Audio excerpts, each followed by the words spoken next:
5/5 Zombie Fish. He leaves an Inquisition, delves away a full 6. Stubborn Denial mana is up. At this point, it's just a negate thanks to the Angler. Can you imagine seeing that huge mouth and then that little thing hanging in front of it and going, you know what? I'm going to get him for a better look.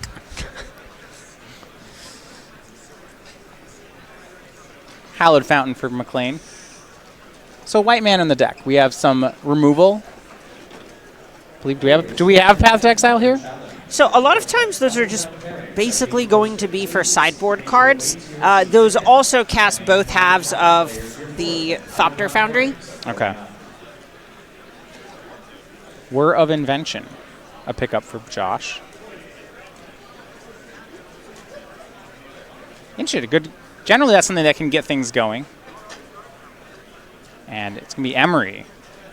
Okay, this is something. At the very least, if McClain gets to untap with this, it can start casting Mishra's Bauble from the graveyard in order to draw more cards. So mills it for 4. We'll start being able to cast artifacts in his graveyard. So right, Bauble is your default one. It taps to draw a card. The tap, draw a card on your opponent's next upkeep. Love it. Some pressure here on Ryan to have removal. He has a Bauble of his own to start. He'll check Josh's top card. That enables Fatal Push. Right. Revolt is online. Here's a swing. It's for 5. Josh down to 13. There's a Snapcaster hiding out in Ryan's hand. No Looks Fatal like he's Push. just going to pass, yeah. Draws a card off the Bauble.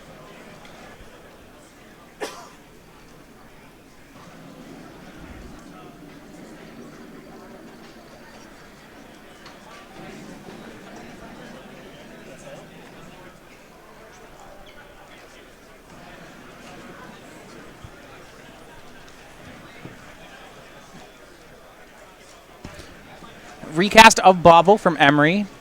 Josh refilling the hand here.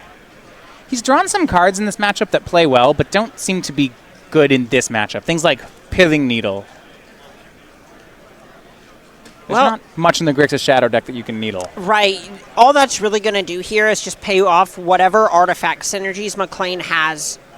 Right. Your Urza, your Saheeli, etc.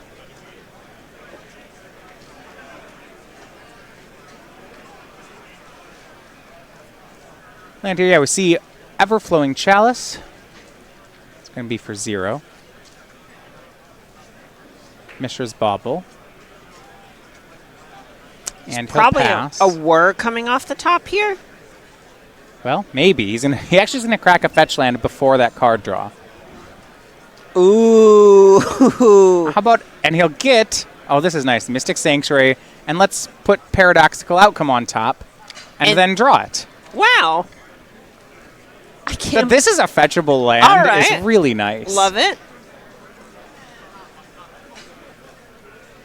Is it nice?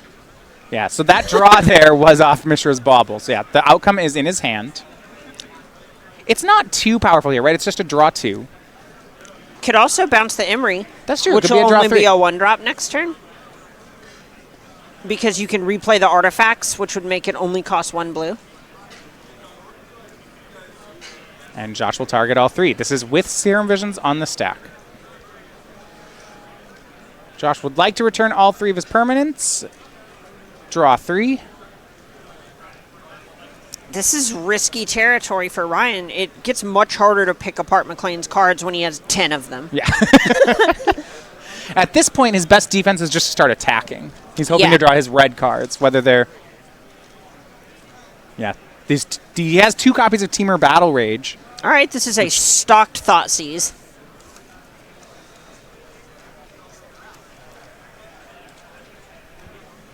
Hard to imagine a world where this Thoughtseize doesn't just end up taking the Psy Master Thopterist. That card represents so many chump blockers for so long. Engineered Explosives isn't very effective against Gurmag Angler. The rest are kind of just redraws. Yeah, and he does take care of the Psy. It does look like in hand he has a Teamer Battle Rage, so he attacks Josh down to 8, and he's looking, if he can find red mana, he's looking for lethal next turn. Right. If he just finds that red source, it's over. And this is kind of the game that Grixis Shadow looks to play. It didn't answer every single card McClain played. It just answered Saheeli and it answered Psy, and the rest of McClain's cards don't do anything. Right. Someone who likes to play these play combo decks, Grixis Shadow is generally a scary matchup. It's what we call a nightmare. A good, a Thoughtseize deck that turns the corner quickly is a tough one to beat for kind of these reasons. The fact that they get to play Teamer Battle Rage in their disruptive deck. Yeah, just being able to cast a turn 2 5/5 that you can't, say, engineered explosives is such a big deal. Yeah, looking at Josh's, deck, he really can chump block it for a while. He can hope to get an Urza construct to be bigger than it. Right. That's turn 5. Well, I guess you could theoretically do it on turn 2. Yeah, he does have 7 Moxes. Yeah, if you go land, Mox Opal, Mox Amber, cast Emery, tap the Mox Amber for another artifact, you have 2 Moxen in play. Yeah.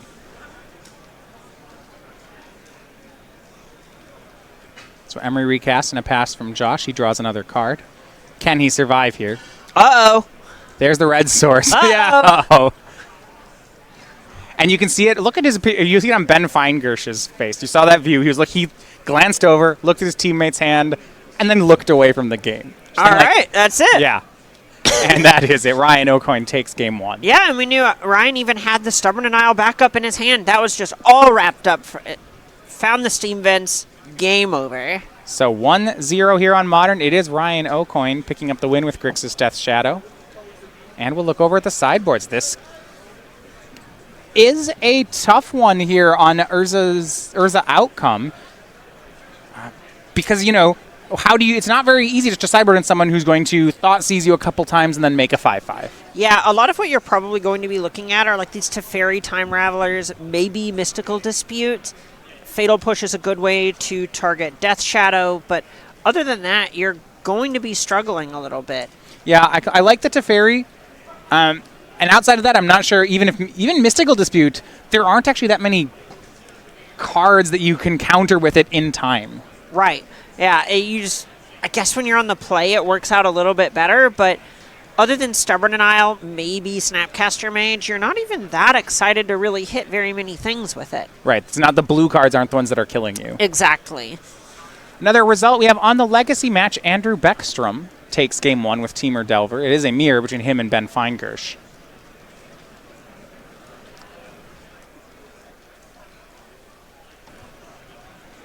Standard still in game 1. Now, Star City Games, we have our weekly sale over at the Star City store. We have different things on sale each week. You want to make sure you get a chance to check that out. We currently have hundreds of singles at reduced prices. You can get them this weekend. Make sure to check them out, starcitygames.com/sale, as the items on sale will change on Monday morning.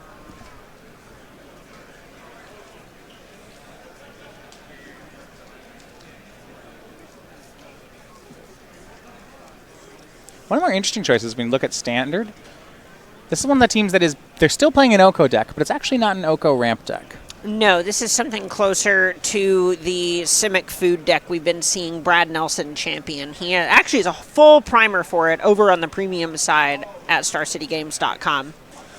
It's Questing Beast, Wicked Wolf, Brazen Borrower. Yeah, just a lot of cards that are great for their rate in this sort of food engine between Gilded Goose and Oko and Wicked Wolf, where it feels a lot like the energy mechanic from Kaladesh, where all of these cards are fine on rate and they kind of do something on their own, right? All of them are a little above rate if we're being honest. But when you start to have multiples of them, it just snowballs in such a wild way. Wicked Wolf becomes this sort of Ravenous Chupacabra, Bristling Hydra hybrid. That's really good.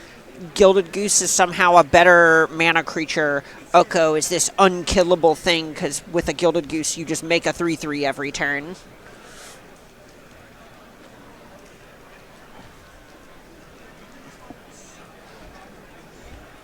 They are still in game 1.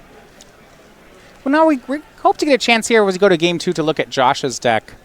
I will say I like what's going on in this. You know, we found a deck in Modern that gets to register 7 Moxes, and I'm interested. Yeah, I honestly, that just has to mean fair stuff's happening. Yeah. we took all the legal Moxes that you can play, and we played them. Is that all the legal Moxes? In Modern. I feel like it doesn't have Mox Tantalite. Okay. Gosh, how could you forget, Matthias? You goof. I am happy to finally see Mox Amber starting to get some play. That definitely feels like one of those cards that was never if it would be busted. Just it was when. Yeah, exactly. 0 mana, so strong.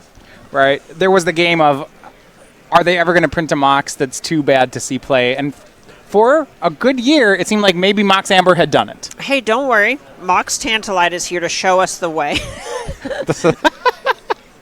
All right. It's hard to play this one when Lotus Bloom's a card. Yeah. Because any deck that wants this would rather have Lotus Bloom. Yeah. Imagine. So this is, in a lot of ways, a slower Search for Tomorrow. And also a less explosive Lotus Bloom. So it's a really rough spot to be. There might still be a way to do it. Yeah, I mean, I'm sure it still has Mox in its name. Here, I got it. As foretold. Okay. Okay. On turn 3, we can have a Mox. Electro. Oh, wait, no, you can't. Can you Electro Dominance that? Or is the Electro Dominance only instants and sorceries? I don't think you can Electro Dominance it. Oh, dang. I think that's only spells. Ruining my life. Yeah. Oh, no, we can do it. We can. You're right. Got him. So on what turn? I mean, on turn 2, we can pay red, discard a card, and get a Mox. No, yeah. Well, no, Electro Dominance has to resolve. Right. Well, no, the Electro Dominance is the card I'm discarding. Well, yeah, that's the funny thing. Okay, yeah, they can counter it. Yeah, they're afraid of it, and they just think it's like Ancestral Vision or something that's coming down. So like, oh, God, all right, I better spell snare this.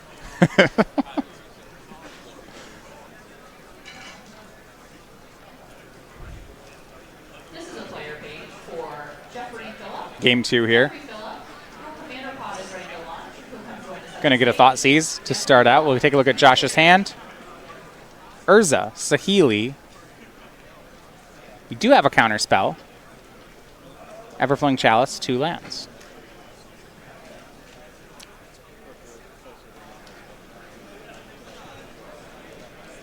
We have Mirrodin Besieged.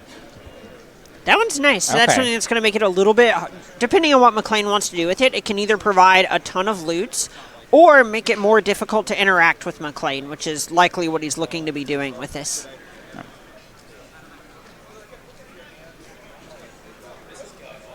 You're going to see an interesting one. 3 mana, he has the choice to make it a Saheeli every time he casts an artifact to get a 1/1 colorless mirror.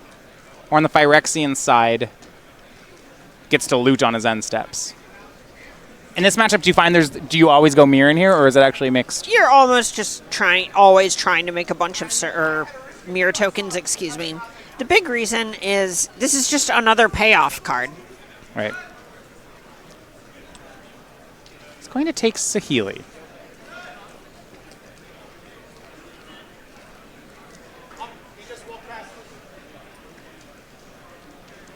Which kind of leaves Josh's hand. This is the hard part about playing combo against such a discard-heavy deck.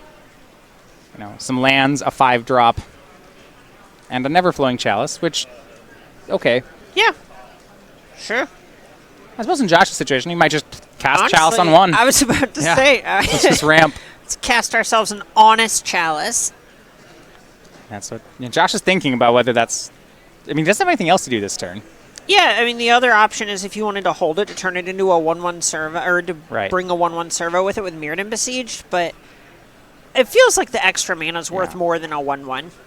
Well, especially against a disruptive deck. If you're holding your cards to wait for them to interact with your other cards, it's just a lot of risk because, you know, maybe this Healy gets Thoughtseized, maybe it gets Stubborn denied. There's a lot of ways this goes wrong. So this honest game plan of just cast a Chalice, make some land drops, cast an Urza on 5, oftentimes is what you get to do. Oh, yeah. You definitely end up looking pretty foolish if you end up just having whichever payoff card you were playing to getting Thought Seized. And having more mana is rarely going to be that bad in a deck that has a ton of blue 4-drops in it. Serum Visions and a cycled Street Wraith from Ryan. Now, our game ones have completed on the standard table. It's been Stephen Nagy with Bant Golos picking up game 1.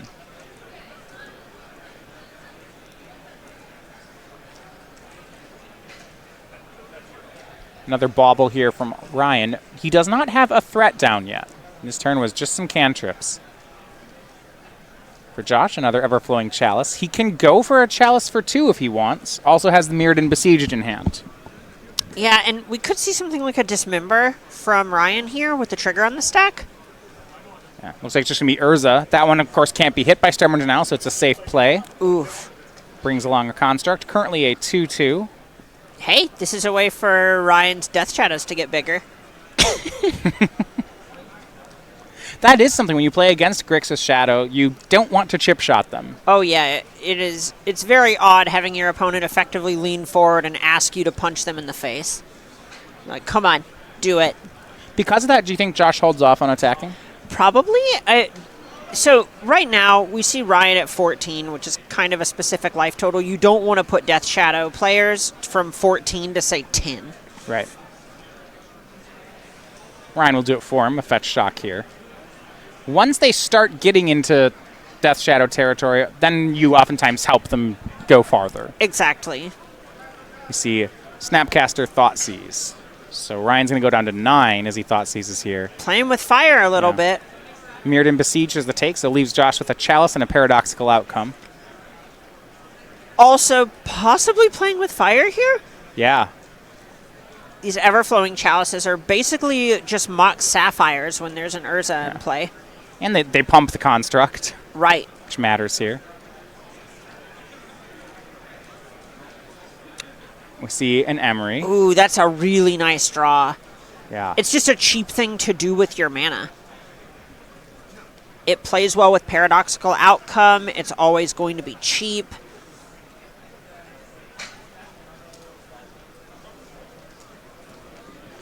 So, makes the free Everflowing Chalice. Paradoxical Outcome going to pick up the Chalices and the Emery again.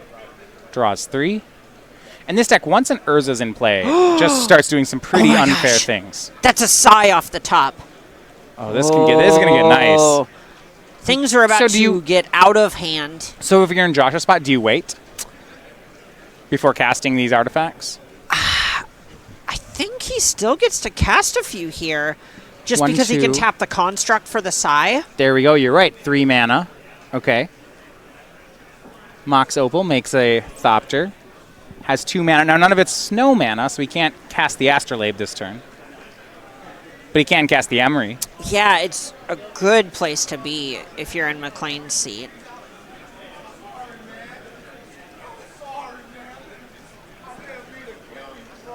There's the Emery. Gets the token. Emery mills for 4 more. And this is just more gas in a lot of ways with the Emery.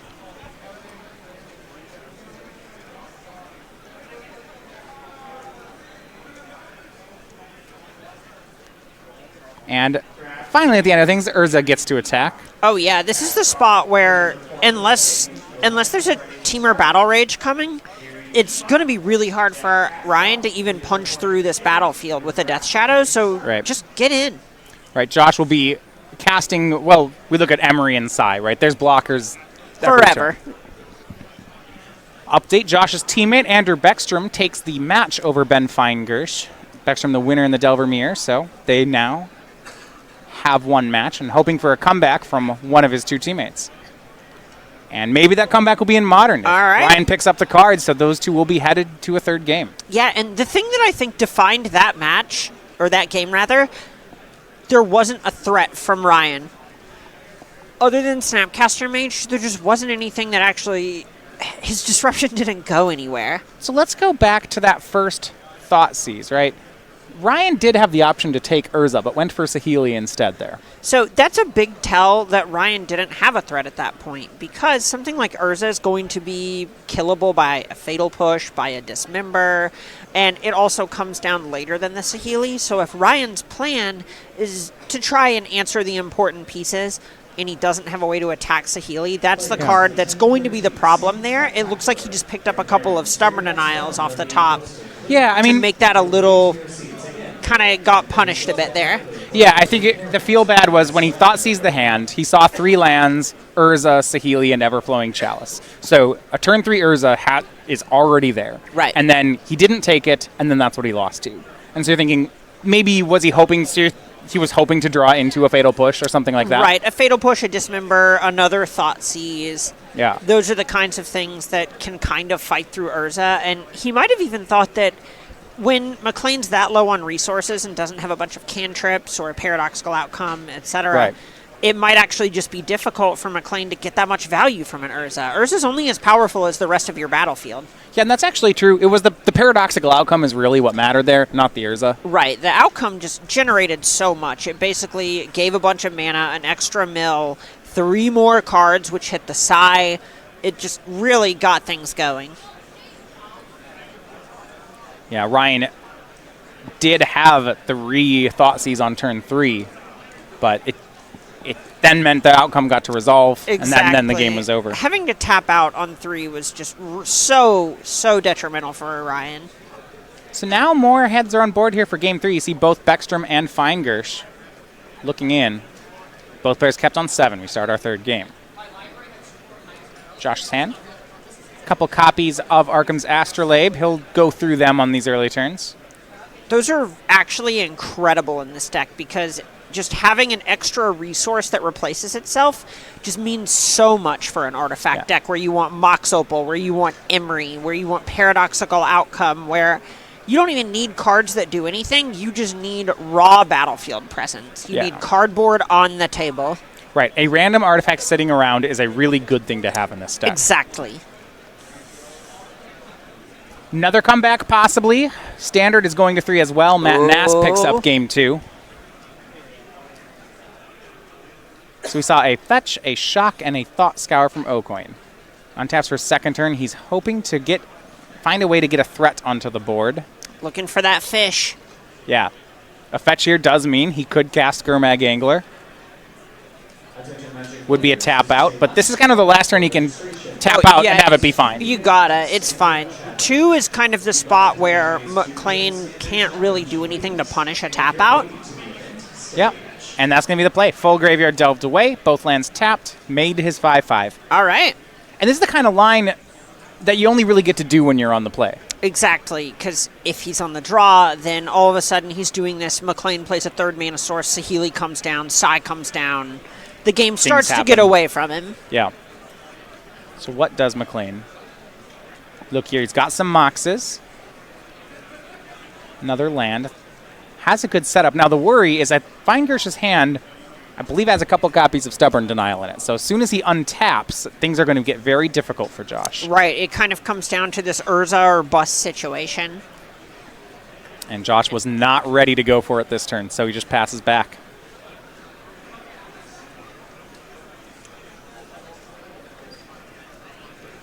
Attack for 5. This is the scary part about playing combo against Grixis Death Shadow. They have a turn 2 5/5, and then they have a bunch of 1-mana negates and Thought Seizes. Yep. Snapcaster Mage to replay the important ones. It's just kind of a nightmare. Here's Death Shadow. Might even speed up the clock by a turn. And yeah, you look at the front of the hand, it's 2 Stubborn Denials for Ryan Aucoin.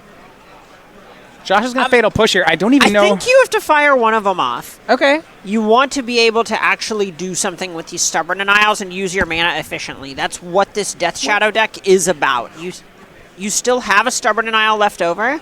You need to get the game over. Here's Sai. Josh was playing that one slower so that he could get some value off it, and he will. Mox Amber makes the Thopter. Taps Mox Ambers, filters through Astrolabe, makes another Astrolabe. Because Astrolabe's a snow permanent. This works. Another Thopter. An Everflowing Chalice. Another Thopter. Good lord. And Josh will pass. His hand 2 lands on an Urza, but that was a pretty nice turn. We look here. So it's Disdainful Stroke, Thoughtseize, and Stubborn Denial for Aucoin. It's an excellent hand. Disdainful Stroke's not a bad one here. So he starts on Thoughtseize. This is big. Urza and Paradoxical Outcome. Now, because he has these other counter spells, right, the Urza is what he takes. You have to take the Urza. Yeah. If McClain just finds some way to pave the way for an Urza, all of a sudden, all of your creatures are smaller than the construct, and that's just when you have to pass without an attack, and that's when Death Shadow starts to lose. And here's the fetch land. Now, what I'll be interested to see is which counterspell he wants to use on this outcome. That's going to be close. Here's the attack, though. Right now, it's a 3/3 Death Shadow. Aucoin can make it bigger, but he does have to be mindful of Josh's counterattack. Yeah, so the awkward thing is if he does make it bigger, the biggest reason to make it larger is if McClain were to put some huge, say, quadruple block or something on Death Shadow, but then McClain would run the risk of losing his Sai. McClain chump blocks both. With mana up next turn, he can start chump blocking and drawing cards with his artifacts. Ugh. Yeah, Ryan has almost everything covered, but doesn't have that fatal push. Right, and I want to point out how important it is that this Death Shadow is on the battlefield. 2 attackers as opposed to 1 attacker is just night and day. It really mattered. A bauble from Josh. That's a pretty good draw. That's just a free resource. That's a Thopter for 0. Nothing bad about that. Josh has some free cards to draw on the board. He can certainly sacrifice those Astrolabes. Yeah, and this is a spot where if that outcome resolves, the game is basically over. Right. Do you think on Josh's side, because Ryan thought seized the Urza, are you just, this outcome is already countered? There's just no way. He's going to go for it. Josh is going to shock for Watery Grave. It's going to main phase this outcome. We'll see which counterspell Aucoin uses. You see him just kind of, he doesn't even point. He just goes, I'll target, or stuff. Can we?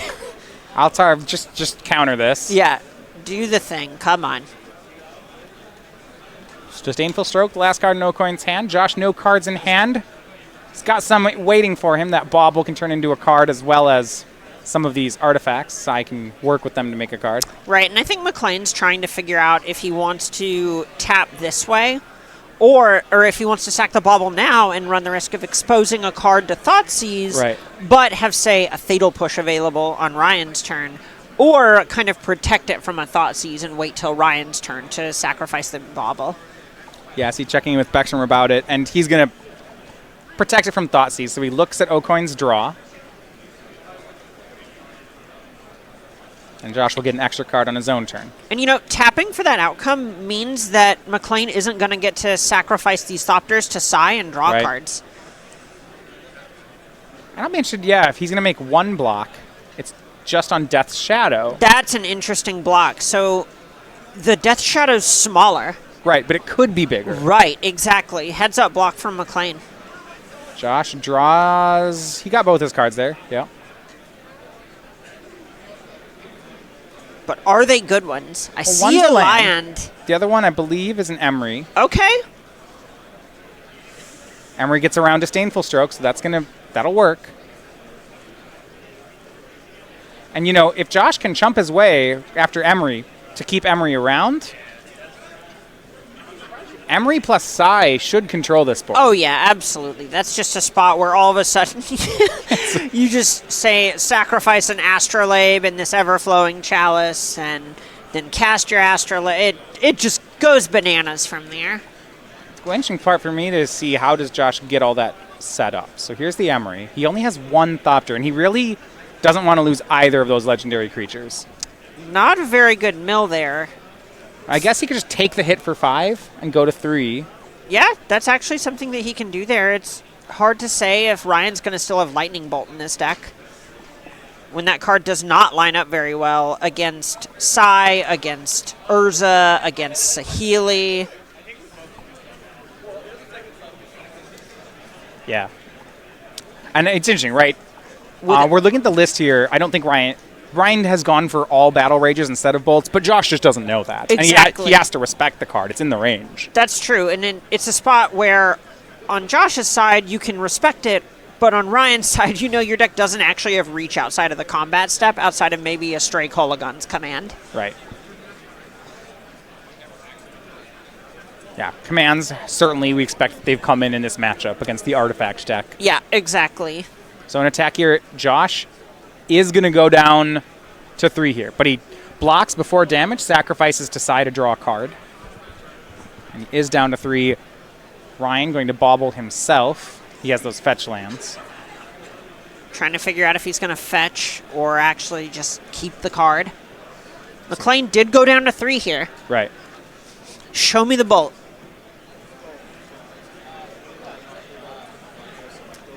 I don't think Ryan's going to show him a card that's not in his deck. Open. Pulls on.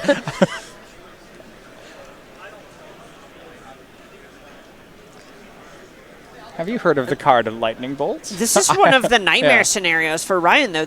He's going to untap with Emery. We're going to see Josh get to start casting artifacts from his graveyard. Right, he can cast them in the graveyard, sacrifice them again. I mean, Astrolabe seems like the best card to cast then, This is where stuff is going to start to spiral, especially without Ryan having an answer to Sai either. Right. A really nice draw off this bobble would be something like a Fatal Push, just to tag the Sai, because if Emery's only cantripping, that's not nearly as threatening as everything coming with a Thopter attached to it. Josh's draw for the turn was Mirrored and Besieged. Ooh. His hand is Mox Opal. That's great here. Yeah. You know, is it wrong to say it just feels like Ryan is not going to win without a Team or Battle Rage now? Yeah, he has really just kind of entered Battle Rage or Bust territory. Remember, a win by Josh here does end the round.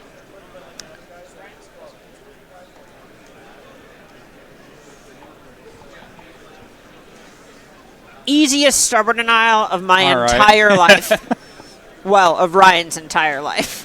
Mox Opal makes a Thopter. Josh doing a good job. He's fought through 3 Stubborn Denials here. Yeah. Emery gets back the Astrolabe. Astrolabe is cast, triggers, makes a Thopter, and draws a card. Oh, that was a Teferi off the top. That's not bad. Oh my gosh.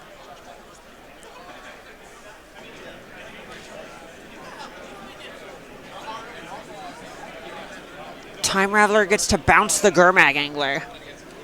Oh, that's not bad. Okay, this is starting to pull away. Yeah, we see now Mystic Sanctuary as a 1-of here. It's going to put Paradoxical Outcome back on top of the deck. Josh is going to work. Here's Teferi Time Raveler. If this card sticks around, which it's going to, the Disdainful Stroke that Aucoin's been holding on to is never going to find a target. Good grief.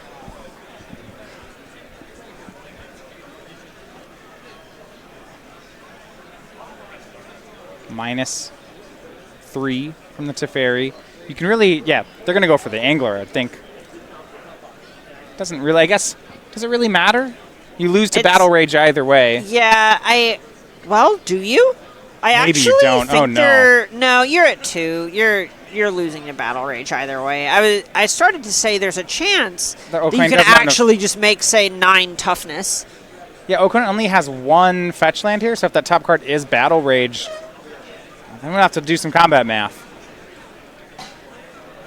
It is not, though.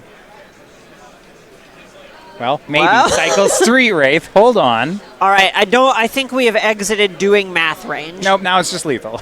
That extra 2 should do it. Does he find Battle Rage?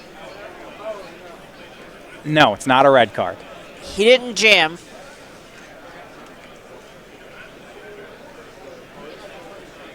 He knows McClain's only card is that Paradoxical Outcome.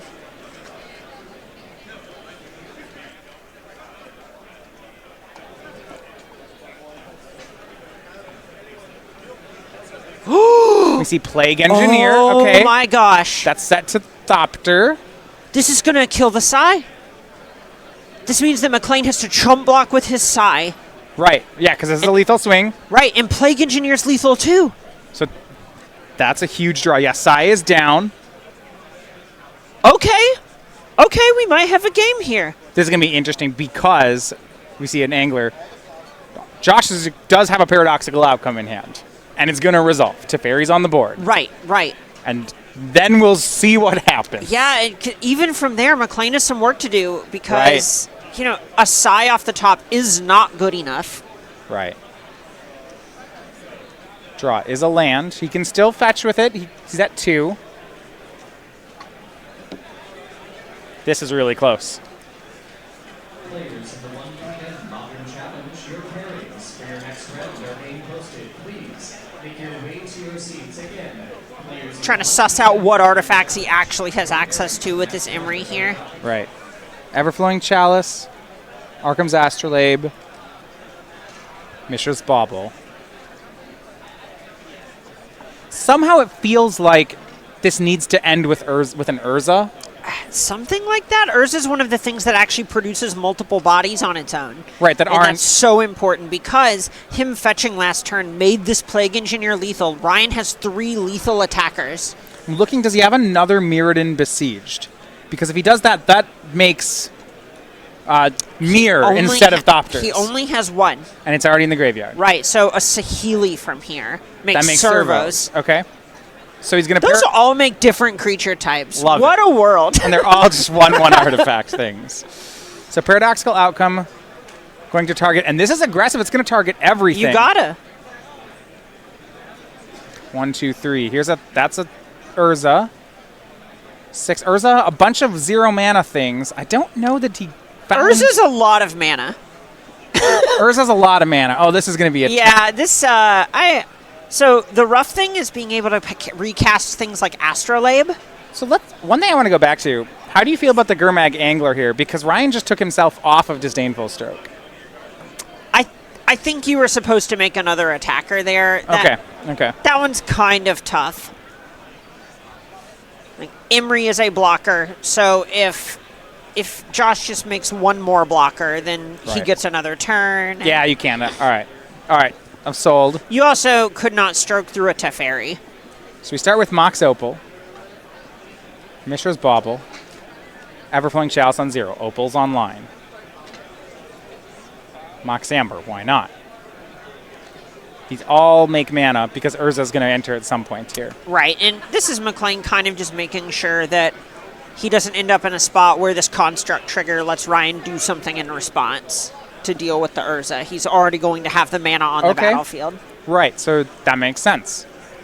The blue mana's locked up. So in this sense, the Urza doesn't even cost mana. Exactly. This is why a lot of why Urza is so powerful. Now to cast it, let's see, he's going to go for Arkham's Astrolabe. That draws him a card. Draws him into a land. So 3 mana and Mox Opal. This is going to be Urza. Heads up play, tapping for the Astrolabe before everything, since it's so hard to actually get an Astrolabe on the battlefield after you tap all your snowlands for Urza. Right. So it's free to dump artifacts onto the board now. Taps Chalice to make a Pithing Needle. It's going to be interesting what he names. He might try to lock Ryan off of this Polluted Delta, or name something like Street Wraith to lower the odds of just dying to a Temur Battle Rage. Also, he has his own Polluted Delta in hand. I think that's all his land drops at the moment.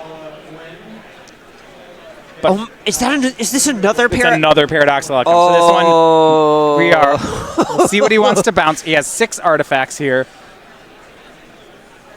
Does not bounce the Urza. Smart. Can't bounce the Construct token. So 6 cards going to be coming up.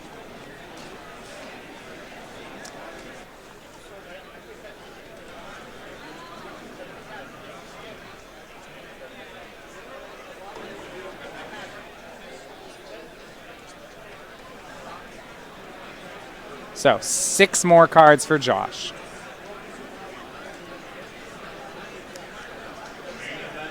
The outcome, with Urza in play, Paradoxical Outcome pays for itself. Wasn't slowed down at all here. So, believe it or not, McClain still has a non-zero amount of work to do from here. He's still dead on the battlefield. Yeah. Well, he needs to do something right, like get a SCGPHILLY down and then start dumping more artifacts. Right. Right, 1 blue mana floating. So there's the SCGPHILLY. This is exactly what he wanted.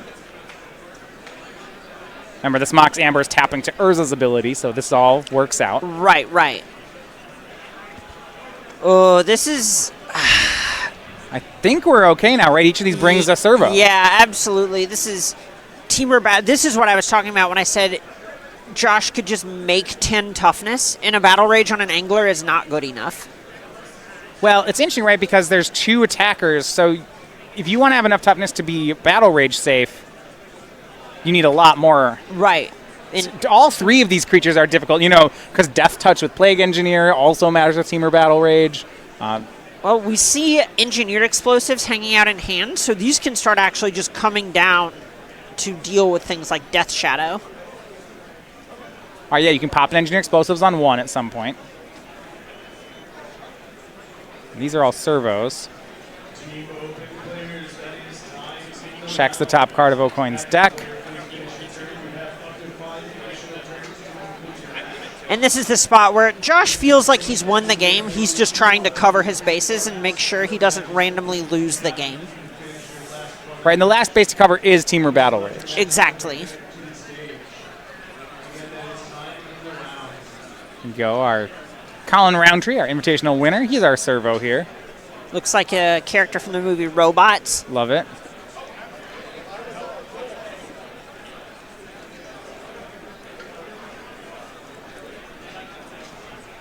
All right. Picks up the Angler, draws a card, so 1 threat taken care of. The white mana was off Mox Opal. Now we get an Engineered Explosive, or an Astrolabe. We're going to get an EE on 1 that you can crack as well. Oh, or maybe just cast a Fatal Push. That would also work. Well, you could do both. Why not take Oh, care of you everything? You could Fatal Push the Plague Engineer. Right. Paradoxical outcome does enable Revolt, I right? think some permanents have left the battlefield this time. Who really knows? A couple. Revolt has been triggered a couple of times. More servos. The engine is running. So what we believe will happen here is engineered explosives on 1. That's the cast. It's with blue mana. He can tap these servos to pop it, which he'll do. Now the Death Shadow's gone. And the Pithing Needle. And the Astrolabe.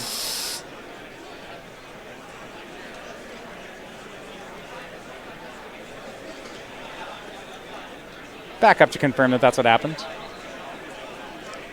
Mox Opal makes another servo. Legend rolls away the first one. Yeah, he's just working through this with Baeckstrom to make sure everything is good. The Opal is Fatal Push on the Plague Engineer.